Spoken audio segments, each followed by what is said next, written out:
بسم الله الحمد لله والصلاة والسلام على رسول الله. اللهم صل على محمد وعلى آل محمد كما صليت على إبراهيم وعلى آل إبراهيم. اللهم بارك على محمد وعلى آل محمد كما باركت على إبراهيم وعلى آل إبراهيم في العالمين إنك حميد مجيد. آية number 3 ذلك بأن الله هو الحق after أعوذ بالله من الشيطان الرجيم. That is because Allah indeed is the truth. There is no haqq but Allah. And one of Allah's name is al-Haqq, the truth. And normally there is only one haqq and multiple batils all the time. There is no one haqq and one batil. Because there is only one way to get your destination. And there are different ways if you want to branch out. And we mentioned the hadith of the Prophet ﷺ when he drew in the sand and he said, هَذَا صِرَاطُ اللَّهِ الْمُسْتَقِيمِ, a straight line, and he said, this is the straight path of Allah. And then he drew branches coming out of that and he said, these all are the paths of the shaitan. And on each one of them, there is a shaitan calling people, come through me. So always, batil has different branches. There is no one batil. Never. And the interesting thing is, batil hates batil.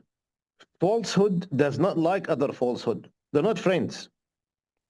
But they only unite when the haqq becomes a threat. When the haqq becomes powerful, of course, when I say haqq, meaning us, so we're supposed to be representing al-haqq. Allah is powerful, without a doubt. But Allah subhanahu wa ta'ala does not interfere normally until he sees what we are going to do. So we are supposed to be the representatives of al-haqq on earth. And he gives us time, because if we don't do anything, we're going to be held accountable. We have to do something. So, of course, everybody according to their ability. And according to the teachings of Allah and His Messenger. We just don't come up with crazy ideas and do whatever we want. We follow Quran and Hadith. So, ذلك بأن الله هو الحق, there is only one haqq. وأن ما يدعون من دونه الباطل. Anything they call other than Allah is batil. Anything, and that is multiple things. And like you said, batil doesn't like batil. Batil, falsehood, is always fighting with falsehood. When the haqq becomes a threat, the batil unites temporarily until they get rid of the haqq, and then they go back fighting again among themselves. That's always the case. Abd Allah al-Ghafiqi, radiyallahu anh, he's from Arabia, or rahimahullah. He had a dream all of his life. And I'm just giving an example of how batil unites against al-haqq only when it feels threatened. He had a dream to take Islam to Europe. And the Muslims could not go beyond Spain, called an Andalus.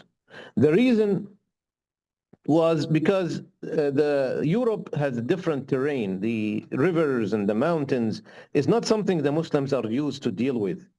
And the weather, too cold for the Muslims. And they're coming from Arabia or they're coming from Africa. Wherever they're coming from, it's hot there. So the Muslims tried multiple times to cross from Spain to the rest of Europe, and they couldn't. Until al-Rahman al-Ghafiqi came up with a very brilliant idea, which is we're going to move slowly and we're going to recruit people from the countries. So we go to a small village, we invite people to Islam, and Islam is beautiful, and especially the government at that time, they were all landlords and they were all, people who put big taxes on the people. So Islam comes with, all you have to do is zakat, 2.5%. That's nothing compared to the taxes people pay. So when people accept Islam, they join Abd al-Rahman al-Ghafiqi's army. And those people know the weather and they know the area. So that will help. And he was able to advance like no one before him. He went through halfway to France, and he's about to take France, all of it. Now, during that time, all the European countries were fighting among themselves. Until one man came, his name was Charles Martel. So the Martel, the hammer, they used to call him that. Anyway, he was a general in the French army. And they were already busy finding the English from England. So he sent that letter to all the countries. He said, if you don't send me reinforcements today, Muslims will take over. And if they take over France, no stopping them. Yani imagine Europe to be a Muslim continent today. How beautiful is that? France will be called Francistan. Anyway, it was the last step, basically, to conquer Europe. That battle between the Muslims and Charles Martel. Now, of course, for the reinforcements to arrive, that needs time. And the Muslims were advancing quickly. But since the Muslims, and subhanAllah, this story is so sad, but since the Muslims won so many battles until they got there, they were dragging a big amount of spoils of war. A lot of riches, a lot of money and jewels and like so much. And normally you put that in carts behind the army, at the back. So this guy, Jacques de Martel, he just needed to buy some time until the reinforcements arrive. So the Muslims started attacking. He told his army, if we attack them head on, we will not win. Let's attack the spoils of war. Let's see what they do. We're going to take their money. So he sent a small group, only a small group, to go from behind to attack the spoils to make them think that we want to take your money. When that happened, the Muslim army got split into two halves. Abd al-Rahman al-Ghafiqi in the front, and he said, forget about that, we can get the spoils later. If we win this battle, we'll get even more. Keep going forward. The other half said, no, we want our money. And that split was a terrible mistake.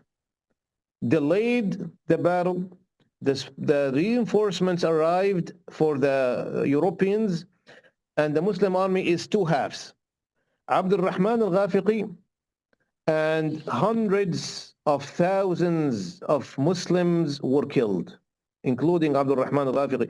That place is called Balat al-Shuhada, basically the royal grounds of the martyrs. Because of the number of the Muslims that were killed, they were getting slaughtered, and Abd al-Rahman al-Ghafiqi died. All that was because the spoils of war, just like the Battle of Uhud, subhanAllah. The same story. And that Charles de Martel became a hero after that because of his idea. Let's attack the spoils of war. Let's check how much they love those things.